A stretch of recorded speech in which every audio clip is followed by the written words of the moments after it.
When I scratched the last number on that bright lottery ticket and saw the matching digits, I froze. My hands trembled so badly I almost dropped it. $620,000.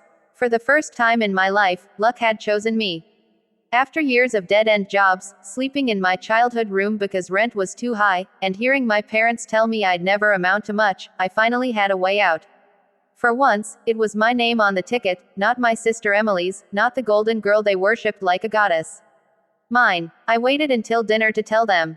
Mom was stirring the stew, Dad was scrolling through his phone, and Emily sat across the table scrolling through hers too, pretending to care about my life. When I said, I won the lottery, they laughed at first, then when I showed them the ticket, their eyes widened. For a moment, I saw genuine surprise. Then, as quickly as it came, it vanished, and something else replaced it. Calculation. Wow, Mom said after a long silence. That's amazing, honey. You're finally lucky for once. Her tone was too sweet. You know what this means though, right?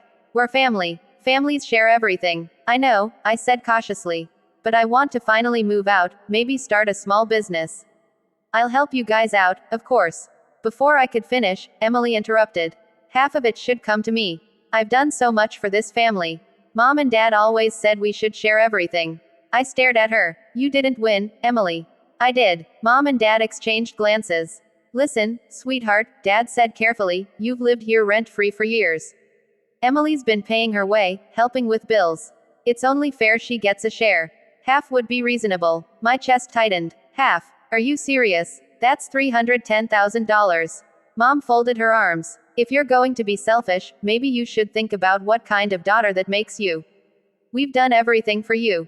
We deserve something in return. Everything in me cracked that night. For years, I had been the afterthought, Emily's shadow. She got the new clothes, the private school, the praise, while I got, maybe next time. I had accepted it quietly, thinking maybe one day they'd see me too. But now I saw clearly, love in this house came with a price tag. I'm not giving Emily half, I said firmly. The silence that followed felt like the air had frozen solid. Dad's face hardened. Then you can take your money and go. Don't expect us to welcome you back. I looked around the kitchen, the peeling wallpaper, the flickering light, the family that had never really been mine. Fine, I whispered. I'll go. That night, I packed a single bag. I left the ticket safely locked in my purse, my heart pounding as I walked out into the cold night. I didn't look back. They didn't stop me. I thought that was the end of it. But I was wrong. They weren't done with me. 3 days later, I was in a small motel outside the city, trying to plan my next steps. I'd already contacted the lottery office and confirmed the win. The check would arrive soon. For the first time in years, I felt free. But that peace didn't last long.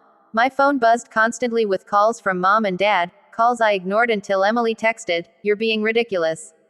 Give us our half or you'll regret it." I blocked her. 2 days later, someone knocked on my motel door. When I peeked through the peephole, my stomach dropped. It was Emily. She looked furious, her hair wild, her expression sharp as a knife. I didn't open the door. "I know you're in there," she hissed through the door. "You can't hide forever. That money isn't just yours. Go away, Emily." She banged once, twice, then shouted, "Mom and Dad are done with you. You're not part of this family anymore." I waited until her car disappeared before I let out the breath I'd been holding. That night, I changed motels. Then I changed my phone number. I even used a new name when I claimed the check, Maya Reed. I disappeared completely. For the next year, I built a quiet life.